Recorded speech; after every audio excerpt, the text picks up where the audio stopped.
So a thing that we've always thought was super important for Destiny is that you have a single Guardian with a single kit and set of abilities that you can take everywhere. We give you a bunch of different experience, whether it's like raid experiences or strike experiences or PvP or just more casual like free roam, and that you're the same Guardian playing in the same way. And a thing that I think we do pretty well is our shooting and our like gunplay feels good. And part of the reason why it feels good is that muscle memory of like just the same expectation of seamlessly going from your brain into the controller, like into the bullet.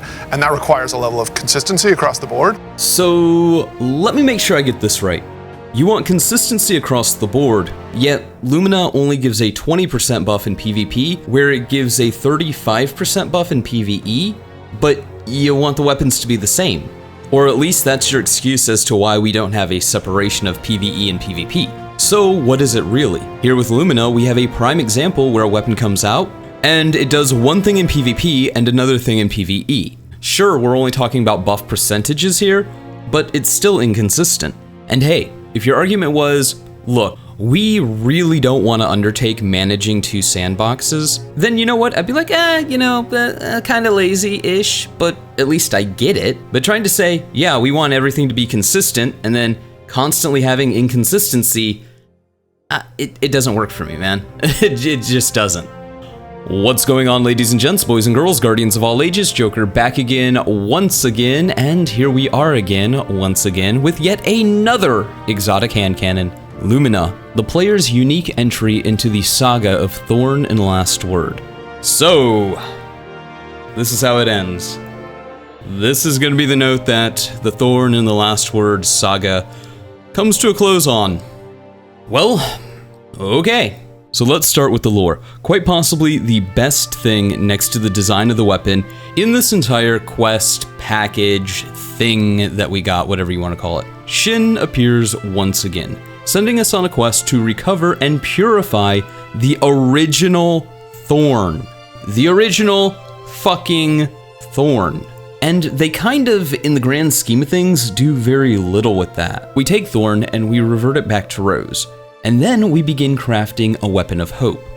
One would kind of assume that because this was Thorn, this was the original Thorn, the Guardian Killer, the thing legends are made out of, not one of the neutered copycats that the Shadows of Yore created. This was Thorn, a weapon so powerful, so deadly, that Shin Malphur locked it in a box that would teleport to different locations every hour on the hour to stop people from getting it.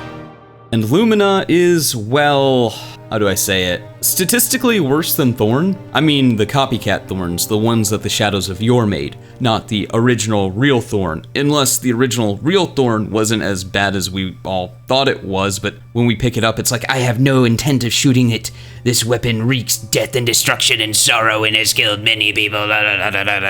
So even in the quest, the game is still hyping up the legacy of Thorn, but Lumina isn't all that great statistically speaking. But we're getting ahead of ourselves. So let's go ahead and talk about the lore, because the lore is actually pretty fucking amazing. Some of the best lore in Destiny. Again, Thorn lore, or Last Word lore, or whatever you want to call this saga, has always been really, really solid. And the lore book Nothing Ends reads like a somber love letter, saying goodbye to the Thorn and the Last Word saga that we've been uncovering for the last year, as we've gained weapons of light and darkness like Thorn and Lumina, or weapons that are kind of in the middle with Malfeasance and the Last Word. But don't just take my word on how great this lore is. Here's an entry that really encapsulates the point of this journey. And that's all of it. A journey from nowhere to here, from my life to yours. It all started with Yore, but now the journey is yours. I never told anyone this, not even Tobin. But the first whisper I heard was not aboard your ship, where we found his writings. Nor was it when we followed his path and resurrected our own diseased replicas of Thorn.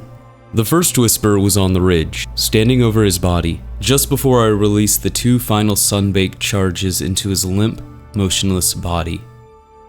There was a faint calling, wicked words in a hateful tongue. I've lived with those words every day and every night since. They were simple. They were quiet. They were this: nothing ends. For the longest time I took them as a threat, as the abyss offering a promise that death had not been sated that day, and that it would come, as it always has, for everyone and everything we know. But that would mean that death is something to fear, that the natural order is our enemy. And then years, decades later, I got to thinking about Yor, but more importantly, about Azir. I came to the realization that it doesn't have to be true to be my truth, and that is this. Those words were not the abyss. They were not a worm's whisper or a vile promise, nor were they a threat. They were a warning, from Azir to me. A fight had ended, but not the fight. He was telling me, warning me, that a journey had ended, but more were to come. The same goes for you. Yor, me, the shadows, Thorn, the last word. In the wake of your legend, we will all be footnotes, afterthoughts, forgotten by most. And someday, another will make the same of you. This is our purpose, this is our charge, to inspire those who would continue our efforts. So go now. This chapter is over, but remember now, and remember always, nothing ends. This is a love letter, a send-off, an end of an era to some of the best lore in the Destiny franchise. This whole book is really incredible stuff. I wish I could say the same about the quest line, or the weapon that facilitates this whole thing. Oh boy, here we go. So, the quest line. It is, well, more or less an exact copy of the mindless grind that we've seen with every exotic quest that has been introduced into the season pass that doesn't have us going into a unique dungeon. Hey, go here and kill 500 things. Go here and play this strike. Go here and do this 500 times. Da da da da da da da. You're just grinding old content over and over and over and over and over again, once again. Like, no, really. Let me get this straight. Let me make sure I understand what's going on here. To forge Lumina, we have to go kill a hive worm god that we killed over a year ago. Wait, what? Like, that's how we canonically make Lumina? Huh? How? What? How does, what? Why? Huh? Like, I get reusing content, but this is just lazy. They could have, I don't know, reused content in a way that made sense. If we have to go kill a big bad hive baddie in order to get Lumina, why don't you just have us do the Shattered Throne? At least then that would make sense. Also, in the course of the quest, you get the original Thorn. Like, Dredgenyor's Thorn. That's what Lumina's made out of. And they do absolutely nothing with this. In fact, picking up Thorn seems like a rather, I don't know, unimportant footnote. Like, you could have used any Thorn to do this, but it just so happened to be Dredgenyor's Thorn.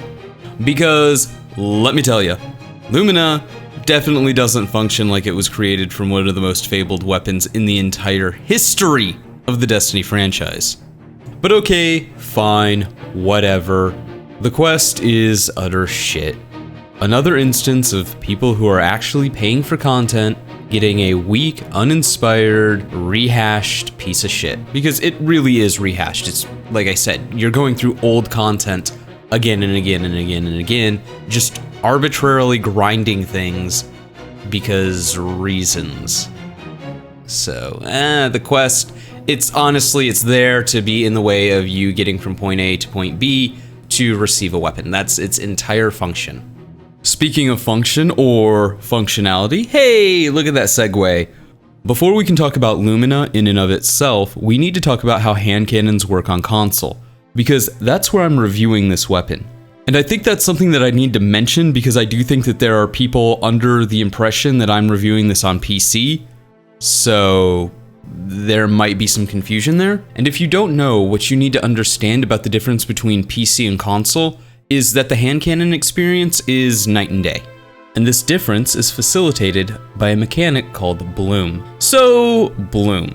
Now, I could do a 10 to 15 minute video in and of itself as to why Bloom is quite possibly one of the stupidest mechanics ever introduced into a first-person shooter. but for our purposes here, we'll just go with the TLDR for those who are uninitiated. Bloom is basically a punishment mechanic for firing your weapon too fast. Not to be confused with recoil, which Bloom works in tandem with to make things really, really stupid on console. Basically, the school of thought is the faster a game is, the higher the skill ceiling is, the better higher skilled players do. Bloom is an RNG mechanic put into the game to help weaker players by adding luck to gunfights. What Bloom does is for every shot taken, it increases a firing cone, and within that firing cone, the bullet can randomly spawn. So, regardless of skill, the faster you fire your weapon, the more random it becomes. Now I know what you're thinking, well then pace your shots. But this slows down the time to kill. It also rewards luck over skill, because if player A is pacing their shots and player B is spamming their shots, and player B gets lucky, well, they have a better time to kill than you do. So player A is getting punished for controlling the bloom and controlling recoil by doing exactly what the game wants them to do, where player B is being rewarded because luck. This all culminates in precisely why something like Ace of Spades is super viable on PC, but you hardly ever see it on console.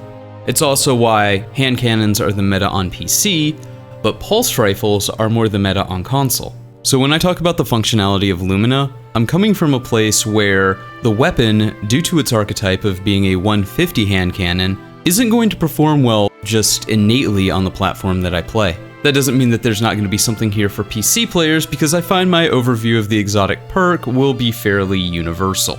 Alright, so with that really brief TLDR overview of how hand cannons and Bloom work on console, let's dive into Lumina. Lumina is statistically the worst hand cannon that we have received throughout the saga of Thorn, Last Word, Malfeasance, and even the newcomer Rose. Malfeasance is actually kind of a DPS monster in the right situation. Last Word is a PvP beast. Thorn is, well, kind of underwhelming on console, and really held back by the nature of the orb pickup mechanic, which also really holds back Lumina, primarily in PvP. Lumina with no buff functions like a mediocre 150 hand cannon, the majority of the time. Even with the 20% buff in PvP, Lumina is still just a 3-shot kill. Sure, it's a more lenient 3-shot kill, 2 crits, 1 body, but that doesn't increase the time to kill. And it really doesn't justify the process which you have to go through in order to get the buff to begin with. And Thorn, comparatively speaking, once buffed, becomes a 2-shot kill against anyone 5 resilience or less. But that's not really the worst part. The worst part comes from the gameplay loop. First, you have to actually get a kill with the weapon. Again, with the poor functionality of hand cannons, this is easier said than done. Not that it's terribly hard, but you get my point. There are easier ways to kill people in PvP. Once you kill somebody, then you have to retrieve the little flying white orb. Once you get this little flying white orb, you get a noble round. Once you fire this noble round at a teammate, you give the teammate a chunk of health and start their health regeneration. Note that this health regeneration is for your ally, and your ally only, not for you. However, you both do get a 20% damage buff for 10 seconds. Sounds great, right? Well, not really.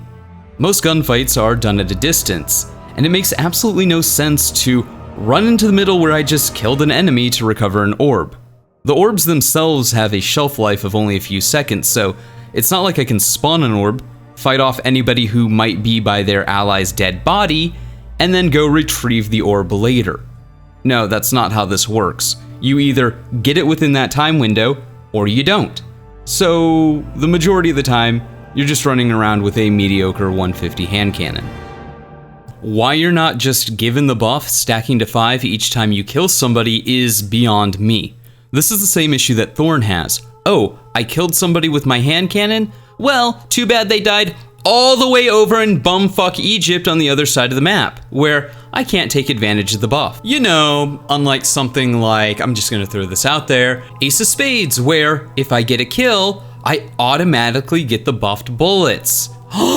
Novel concept, I know. I don't have to run all the way across the map to bumfuck Egypt to pick up a little Ace of Spades playing card in order to get my buff. No, I just get my buff. But I know what you're thinking. But Joker! It's a support weapon. It's supposed to be used in PvE. Is it though? I mean, really? Is it though? Is it though? Is it though? So, Lumina's buff in PvE is negligible at best. And I know what some of you are thinking, but Joker, have you lost the plot? Are you fucking mad, bonkers, loony, cuckoo for Cocoa Puffs? Let me explain. Sure, it's a 35% damage buff in PvE, and it can heal, and that's cool. But it doesn't stack with Well of Radiance, so it's unfortunately really not worth the time of day. Now sure, you might find some utility when running strikes, but you can beat virtually any strike with a wet noodle tied to a limp dick. For any endgame activity, DPS is what matters. And in an activity where DPS matters, Well of Radiance matters.